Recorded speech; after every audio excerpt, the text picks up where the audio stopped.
जय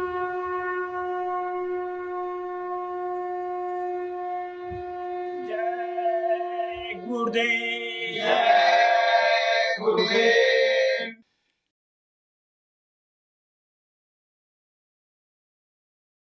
जय गुरुदेव।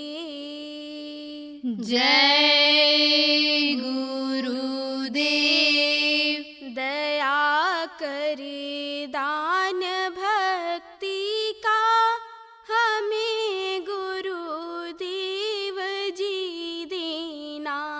दया कर दान भक्ति का हमें गुरुदेव जी देना। दया देना हमारी आत्मा में शुद्धता देना। दया देना हमारी आत्मा में शुद्धता देना। हमारे ध्यान में आओ, गुरु नैनों में बस जाओ। हमारे ध्यान में आओ, गुरु नैनों में बस जाओ। अंधेरे दिल में आकर के परम ज्योति जला देना। अंधेरे दिल में आकर के परम ज्योति जला देना। दया कर दान भक्ति का हमें गुरुदेव जी देना। दया कर दान भक्ति का हमें गुरुदेव जी देना। हमारा धर्म हो सेवा, हमारा कर्म हो सेवा। हमारा धर्म हो सेवा, हमारा कर्म हो सेवा। सदा ईमान हो सेवा, वो सेवक चर बना देना। सदा ईमान हो सेवा, वो सेवक चर बना देना। दया कर दान भक्ति का हमें गुरुदेव जी देना। दया कर दान भक्ति का हमें गुरुदेव जी देना। बहा दो ज्ञान की गंगा, दिलों में प्रेम का सागर। बहा दो ज्ञान की गंगा, दिलों में प्रेम का सागर। हमें आपस में मिलजुल कर गुरु रहना सिखा देना। हमें आपस में मिलजुल कर गुरु रहना सिखा देना। दया कर दान भक्ति का हमें गुरुदेव जी देना। दया कर दान भक्ति का हमें गुरुदेव जी देना। भजन के वास्ते जीना, भजन के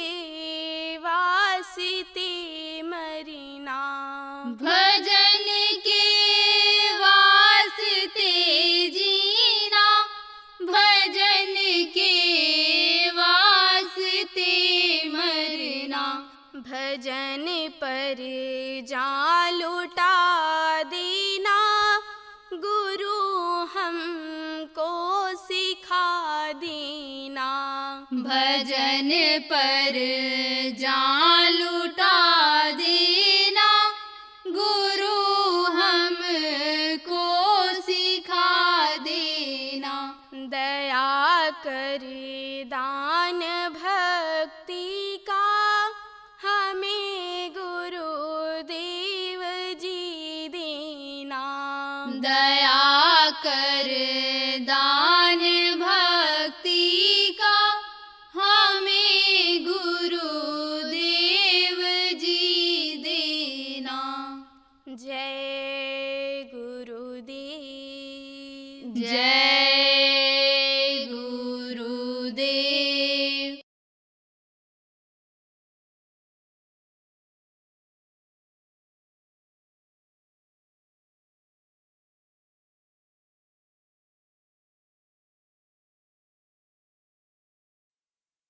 सत्संग अलग होता है, कथा भागवत प्रवचन अलग होता है।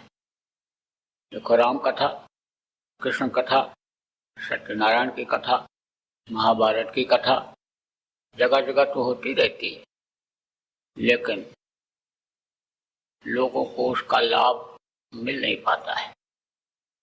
या तो लोग समझते नहीं, और या तो समझ करके जिन महापुरुषों की ये कथाएं बनाई गई, उन्होंने जैसा काम किया वैसा करते नहीं, उनके आदर्श पर चलते नहीं। इसलिए तमाम धार्मिक आयोजन जगह जगह पर हो रहे हैं, लेकिन देवता नहीं खुश हो रहे। समय पर जाड़ा नहीं, समय पर गर्मी नहीं, समय पर बरसात नहीं हो रही। लोग दुखी हैं, बीमारियां घर नहीं छोड़ रही, लड़ाई झगड़ा घर घर में हो रहा है। रुपया पैसा आदमी खूब कमाता है, बरकत नहीं मिल रही है, हाय हत्या लगी हुई है। यह दुनिया, यह संसार, यह दुखों का संसार हो गया है। यही गृहस्थ आश्रम जो पहले कभी स्वर्ग जैसा था, कोई खींचातानी नहीं रहती थी, कोई मनमुटाव ईर्ष्या द्वेष नहीं रहता था, आपस में प्रेम रहता था।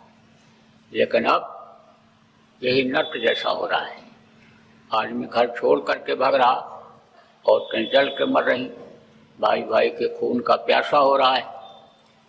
क्या कारण है? कारण यही है कि रहना, खाना, पीना, उठना, बैठना आदमी सीख नहीं पाया, आत्मा परमात्मा का ज्ञान हो नहीं पाया, धर्म कर्म का ज्ञान जो होना चाहिए लोगों के अंदर आ नहीं पाया। इसलिए आदमी परेशान हो गया। तो सत्संग जब पहले के समय में मिलता था तो लोगों को हर तरह की जानकारी रहती थी, और आदमी अपने इस शरीर के लिए ही सब कुछ नहीं करता था, आत्मा को भी जगाता था, आत्म साक्षात करता था। जिसकी ये जीवात्मा अंश है, ऐसे परमात्मा का दर्शन गृहस्थ आश्रम में ही लोग करते थे।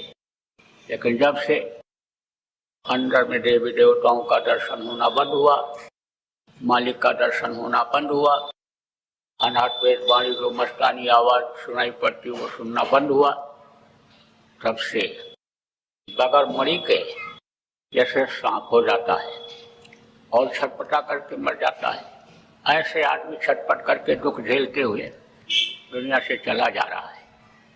तो अब आप इस बात को समझो कि यह मनुष्य शरीर खाने पीने और मौज मस्ती के लिए नहीं मिला। ये देव दुर्लभ शरीर है, देवता इसके लिए 24 घंटे तरसते रहते हैं। नर समान ने कोनो देही, जीव चराचर जाचते ही। जितने भी चर और चर के जीव सब इस मनुष्य शरीर के लिए तरसते रहते हैं। थोड़े समय के लिए भी अगर हमको मनुष्य शरीर मिल जाता तो हम अपना काम बना लेते। अब अपना काम क्या है और पराया काम क्या है?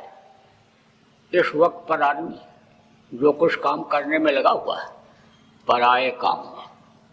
कहते तो हैं इस माया की छाया के देश में, कहते तो हैं कि ये मेरा मकान है, ये मेरी जमीन है, मेरी दुकान है, लेकिन मौत को भूले हुए ये नहीं सोच रहे कि मौत भी आएगी और हमको ये सब छोड़कर जाना पड़ेगा। मौत तो आनी आनी है, क्योंकि ये मृत्युलोक है। मृत्युलोक में जितने भी राजा महाराजा सेठ साहूकार पंडित मुल्ला पुजारी हुए, राम जैसे भगवान, कृष्ण जैसे भगवान हुए, सबको छोड़ करके जाना पड़ा। तो जैसे ही समय पूरा होगा, ये जितनी चीजें यानी आदमी कहता मेरा है, ये किसी और का हो जाएगा। तो अपना काम तो यह ही, यानी समझ लो अपना काम, यानी अगर नहीं समझ पाए और अपना काम अगर नहीं किया, तो जैसे पशु और पक्षी खाते हैं, बच्चा पैदा करके चले जाते हैं, ऐसे ही चला जाना पड़ेगा। आप इस बात को समझो कि खाने और सोने, शरीर के सुख के लिए ही आदमी लगा हुआ है सब कुछ करने में, लेकिन खाने के बाद किसी को पता रहता है कि क्या खाए थे? 36 प्रकार का भोजन खुशबूदार खा ले, लेकिन उसका भी मल आने समझ लो बदबूदार ही निकलेगा। और सूखी रोटी खाए तो भी उसी तरह से। तो खाने के बाद कुछ नहीं पता रहता क्या खाए और कहाँ सोए। कोई आप समझ लो 10 करोड़ रुपए के मकान में सोवे और कोई जमीन पर चटाई बिछा करके प्लेटफॉर्म पर सो जाए। सुबह जब उठेंगे दोनों तरोताजा महसूस करेंगे, लेकिन आदमी की सोच इस तरह की हो गई कि खाने पीने और मौज मस्ती के लिए ही शरीर मिला हुआ है, खाने पीने के लिए नहीं मिला। इस शरीर के अंदर जो ये जीवात्मा बैठी है, उसको नर्क और 84 से बचाने के लिए मिला। उसको माँ के पेट में उल्टे लटकना न पड़े इसलिए मिला। अब आप जो पहली बार आए हो, आपको जीवात्मा के बारे में नहीं मालूम, बताना जरूरी है। जैसे आप यहाँ पर बैठे हो, आपके शरीर में छुरा भोंक दिया जाए, चिल्ला उठोगे, रो पड़ोगे और जीवात्मा निकल गई तो कुछ पता चलेगा? शरीर के टुकड़े टुकड़े काटो, पता नहीं चलेगा। तो ये जीवात्मा ही गर्मी ठंडी दुख सुख का अनुभव कराती है और यही शरीर को चलाती है। इतनी छोटी है कि इसको आप देख नहीं सकते हो। परमात्मा की अंश तो ये बताई गई, लेकिन इतना छोटा टुकड़ा, इतना छोटा अंश है कि दुनिया की किसी भी छोटी चीज़ों के देखने वाली मशीन से आप देख नहीं सकते हो। इसको इंग्लिश में माइक्रोस्कोप कहते हैं, देख नहीं सकते हो। यह जीवात्मा ऊँट में भी, यही बकरी में भी, घोड़ा में भी, हाथी में भी, चींटी में भी, और चींटी से छोटे कीड़े उनमें भी यही जीवात्मा है जो आपके अंदर है। परमात्मा की ये अंश है। 5 महीना 10 दिन का जब बच्चा हो जाता है तो डाल दिया जाता है माँ के पेट में, यानी जीवात्मा डाल दी जाती है और तब से बराबर अंदर रहती है। यानी समझ लो कि जब तक बंद करके पल करके माँ के पेट में बाहर नहीं निकलता, तब से अनी रहती है और बाहर निकलने के बाद भी रहती है। लेकिन यह जरूर है कि माँ के पेट में जब ये जीवात्मा रहती है तो मालिक का दर्शन होता रहता है और बाहर निकलने के बाद दर्शन होना हो जाता है बंद। तभी तो बच्चा रोता है, कहाँ कहाँ कहाँ कहाँ कहाँ पहुँच गए। यानी जो दर्शन हो रहा था, आवाज़ सुन रहा था, वो आपको सुनाई नहीं पड़ता, दिखाई नहीं पड़ता, तो बच्चा यानी समझ लो तब रोता है, दर्शन होना जब बंद हो जाता। तो जीवात्मा इन्हीं दोनों आँखों के बीच में बैठी हुई, यही शरीर को चलाती है। यहाँ से यानी समझ लो कि उसका प्रकाश यहाँ पड़ता है हृदय चक्र पर, और यहाँ से वापस होकर नाभि पर और इंद्रिय पर और बुढ़ा, और यह चक्र चलते रहते हैं। बीचों बीच में यह है 5 स्थान इसके नीचे हैं। यह कंठ चक्र ब्रह्मा विष्णु महेश की माँ का स्थान है, और यह हृदय चक्र यानी शिव पार्वती का स्थान, और यह नाभि यानी समझ लो कि विष्णु और लक्ष्मी का स्थान, और यह आपके इंद्रिय चक्र पेशाब का मुकाम, ये यानी समझ लो कि ब्रह्मा सावित्री और गायत्री सरस्वती का स्थान, और मलवार ये गणेश और रिद्धि सिद्धि का स्थान। यानी समझ लो कि उनके जो रेंज है यानी उनका जो प्रकाश रोशनी है वो इस पर पड़ता रहता है सबके। ये चीज़ आपके समझ में नहीं आई, जब तक देखोगे नहीं तो विश्वास नहीं होगा। विश्वास तो तभी होगा जब देखोगे, और जब देखोगे तो ऐसे जैसे बादल की बूंदें ऐसा झीसी पड़ती रहती है, बरसात के बाद पतली पतली, ऐसा ये जुड़ी हुई सब जुड़ी हुई, और उनका प्रकाश देवताओं का यहाँ पड़ता है। तो ये चक्र चला करते हैं, चक्र चला करते हैं तो ये शरीर चला करता है, चक्र रुक जाते हैं तो वो स्थान शून्य हो जाता है। तो ये जीवात्मा दोनों आँखों के बीच में बची हुई बीचों बीच में। वैसे तो 3.5 हाथ का शरीर सबका होता है, चाहे 3 साल का बच्चा हो, चाहे 30 साल का आदमी हो, और चाहे 90 साल का बुढ़ा हो, 3.5 उसके 3.5 हाथ से उसका शरीर होता है। तो उस हिसाब से तो बीच इधर कहीं पड़ना चाहिए, लेकिन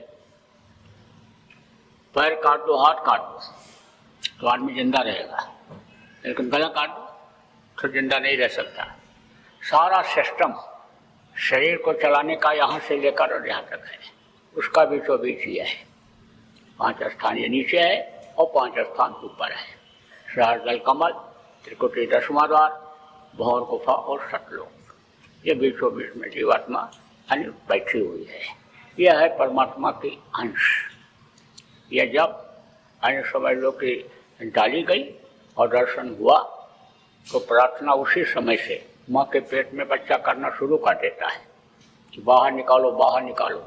क्योंकि माँ के पेट में पहले जन्म में कहाँ थे इसकी जानकारी यानी उस समय पर रहती है। तो देखा गया, आप देखता है पिछले जन्म में कहाँ थे, नरकों में मार खाए, काटे गए, सड़ाए गए, कुत्ता बन गए, बिल्ली बन गए, कीड़ा बन गए, सांप बन गए, बिच्छू बन गए, यह सब दिखाई पड़ता है। तकलीफ बहुत रहती है, जान बचाते फिरते हैं। सांप अभी यहाँ एक आ जाए तो देखते ही उठ के भगोगे, अगर आदमी को देख लेता है तो अपनी जान बचाता है। तो जब देखा कि तकलीफ बहुत झेले तो फिर सोचता है कहीं ऐसा ना हो फिर वहीं पहुँच जाए। माँ के पेट में यह भी जानकारी रहती है कि केवल मनुष्य शरीर के अंदर ही ऐसा रास्ता है कि जिससे हम तकलीफ़ों से छुटकारा पा सकते हैं, नर्क 84 से छुटकारा पा सकते हैं, माँ के पेट रूपी इस नर्क से छुटकारा पा सकते हैं। क्योंकि माँ के पेट में क्या रहता है, बदबू, गंदगी, पेशाब की, टट्टी की और मांस की और इसकी उसकी खून की, सब यही तो रहता है वहाँ। तो उसमें फिर नहीं आने के लिए वादा करता है कि अब हम फिर ऐसा कोई काम नहीं करेंगे कि हमको जिससे दोबारा आना पड़े, तो हमारे ऊपर आप दया करो। और हम पैदा होने के बाद होश संभालते ही यानी मुर्शिद कामिल जिसको कहा गया सच्चे गुरु की तलाश करेंगे और रास्ता लेकर के दिन रात भजन पूजन करेंगे, आपके चरणों में ही लिपटे रहेंगे। क्या कहा ना, गोस्वामी जी ने लिखा, अब प्रभु कृपा करो यही भांति और सब तज भजन करो दिन राति। लेकिन बाहर आने के बाद वो सब भूल जाता है, क्योंकि ये भूल और भ्रम का देश है, ये काल और माया का देश है। काल किसको कहते हैं, जो दुनिया को पल भर में बना दे और पल भर में मिटा दे, ये उसका देश है। यह माया का देश है।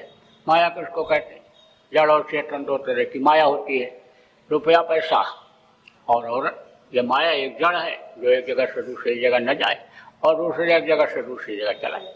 देखो दुनिया इसी में परेशान है, इसी के पीछे आए समझ लो कि परेशान है और दौड़ता भागता चला जाता, दिन रात एक कर देता है, नहीं कुछ दिखाई पड़ता उसको, आराम तक आदमी नहीं करता इसी के चक्कर में। तो अब आप ये समझो कि काल और माया के देश में यानी पर्दा पड़ जाता है। जन्म लेते ही तब बच्चा रोता है, कहाँ कहाँ कहाँ कहाँ पहुँच गए। दूसरा कारण और भी है रोने का। आज तक कोई बच्चा सूट बूट पहनकर तो पैदा हुआ नहीं, कि कोई हुआ चड्डी बनियान पहनकर, कोई नहीं, सब नंगे पैदा हुए। कहते हैं कि नंगे पैदा हुए हो और नंगे करके भेज दिए जाओ। बात तो सही है। जब शमशान घाट भेजते हैं तो एक धागा भी शरीर में नहीं रखते, सब उतार देते हैं। यह भी कहा गया न कुछ लेकर आए हो न कुछ लेकर जाओगे, तो लेकर तो कुछ नहीं जाते हो, जो कुछ शरीर से कमाते हो सब यहीं छोड़ना पड़ता है। क्योंकि जिस रास्ते से जीवात्मा इसमें डाली जाती है उसी रास्ते से निकलती है। वो इतना पतला रास्ता होता है कि दुनिया की अन्य जितनी भी चीज़ें आँखों से दिखाई पड़ती हैं वो उधर से जा ही नहीं सकती हैं, इतना पतला। तो क्या लेकर के कोई आज कहते हैं गया और न कोई लेकर जाएगा। तो ये तो बात सही है कि लेकर तो नहीं जाएगा, लेकिन जो ये कहते हैं कि ना कुछ लेकर आए हो तो लेकर तो सब आए हो। क्यों कहा गया कि चार पदार्थ का तलता के यानी हाथ में कर मने हाथ और तल मने तलवा, तो तलवा में चार पदार्थ क्या लेकर के आए? अर्थ। अब लोग कहते हैं खूब पैसा कमाओ, हाथ मिला है पैसा कमाने के लिए, चाहे मार के लाओ, चाहे काट के लाओ, चाहे दिल दुखा के लाओ, कमाओ। और धर्म में भी बहुत धर्म बन गए। धर्म बनाने में देर लगती है। पत्थर रख दिया, तेल सिंदूर लगा दिया, अब पूजा होने लग गई, मंदिर बन गया, 10-20 लोग कीर्तन करने लग गए, बस वो एक अपना अलग धर्म बना लिया। अरे समझो कि कहते हैं नदियाँ एक घाट बहुत तेरा है। धर्म तो एक ही है, लेकिन उसके घाट नदी की तरह से जैसे घाट बन जाते हैं ऐसे लोगों ने बना लिया। तो कहते हैं कि भाई धर्म ये कहता है कि मेहनत की कमाई खाओ, तो चोर उसका क्या अर्थ लगा लेता है कि पहले मारो, कूटो, खूब मेहनत करो, पसीना बहाओ और उसके बाद तक छीनो। तो अपने अपने मन से ऐसे ही सब बना लेते हैं। भूल गए गोस्वामी जी महाराज की चौपाइयाँ तो लोग पढ़ते हैं, लेकिन उन्होंने जो कहा लिखा कि धर्म न दूजा सत्य समाना, अवागम निगम पुराण बखाना। कौन कितना इस समय सत्य बोल करके धन कमाता है? कुछ हुआ? कहा हिंसा परमो धर्म, कहा दया धर्म तन बसे शरीरा, और का कर रक्षा करें रघुवीरा। दया धर्म ये तो है धर्म, परहित शरीर धर्म नहीं भाई, पर पीला सामने आत्माई, परोपकार एक दूसरे की मदद करना। तो पहले तो था कि नहीं रहता था उसको लोग खिला देते थे, अब है कि खाने लगेगा और हमको खाने को नहीं मिलेगा तो हम फैला ही देंगे, खाने नहीं देंगे। आए समझ लो पानी पीने हमको नहीं है तो दूसरे की टुमड़ी भी तोड़ देंगे, उसका गिलास भी तोड़ देंगे। अब आप ये समझो परोपकार और सेवा, यह तो है धर्म। तो सबसे बड़ा धर्म क्या है? अर्थ का मतलब क्या है?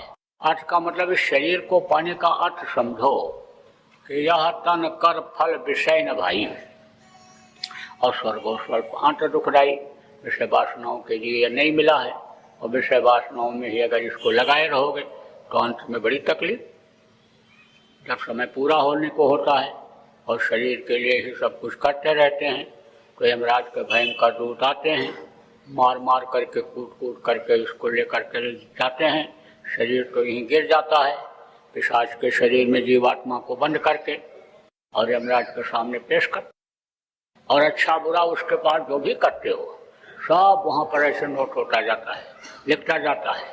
उसका सिस्टम कभी फेल नहीं होता है। आपका कंप्यूटर या ऑटोमेटिक मशीन तो फेल हो सकती है, लेकिन उसकी कभी भी फेल नहीं होती है। वो बराबर उसमें नोट होता रहता है, बस उसी के आधार पर सजा दे देता है। ले जाओ इनको, अब सजा देना शुरू करो।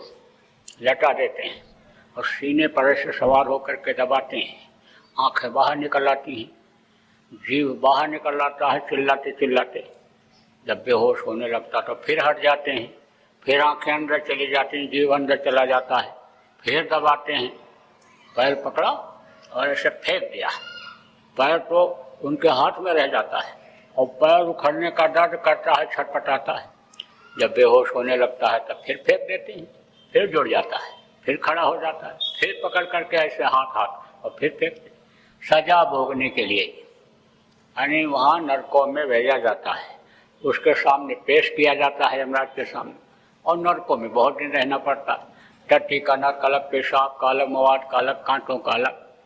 और फिर वहाँ से छुटकारा मिला, हने लाखों वर्ष उसमें रहने के बाद छुटकारा मिला। तो कीड़ा मकोड़ा सांप गुजर बिच्छू के शरीर में ही जीवात्मा बंद की जाती है।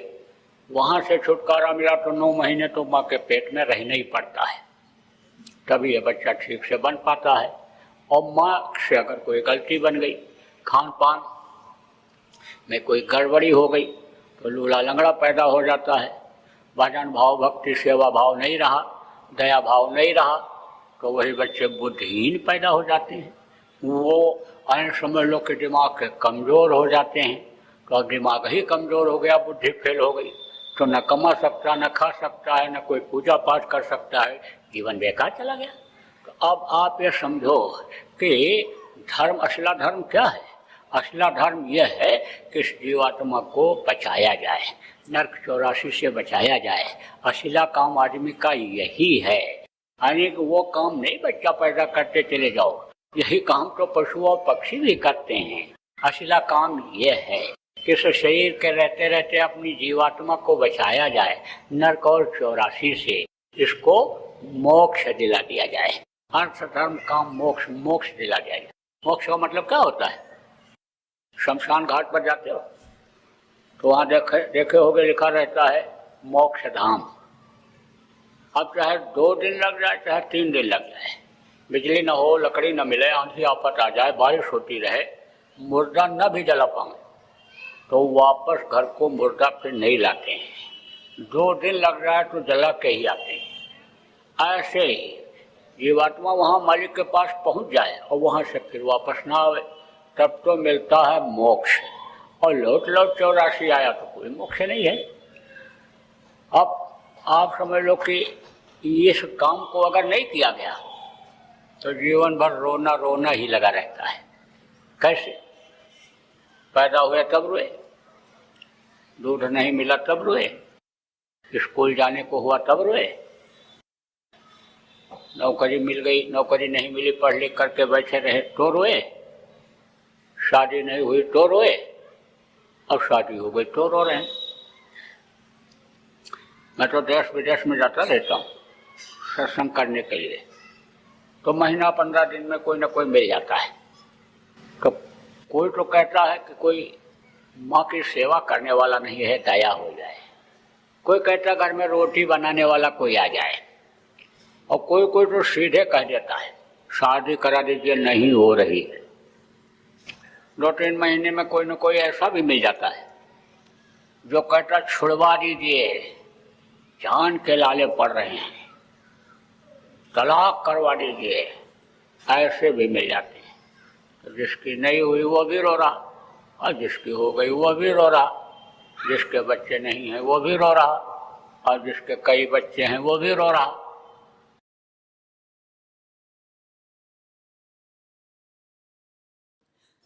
इस भारत देश जैसे धार्मिक देश में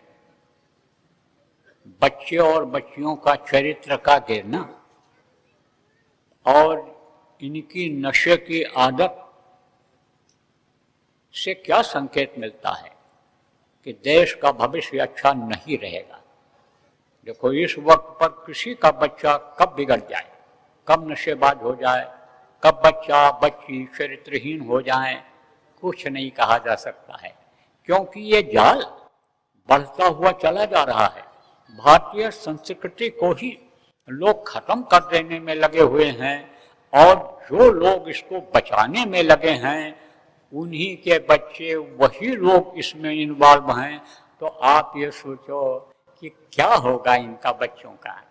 इसलिए आप समझो कि अब अपने स्तर से शुरू करो, लड़का हो चाहे लड़की हो, उसका ध्यान रखो, उसको समझाओ, बताओ, न समझ में आता हो सत्संगों में लाओ, साप्ताहिक सत्संगों में ले जाओ, प्रचार प्रसार में ले जाओ, जैसा साथ पड़ेगा उसी हिसाब से उसमें परिवर्तन आएगा।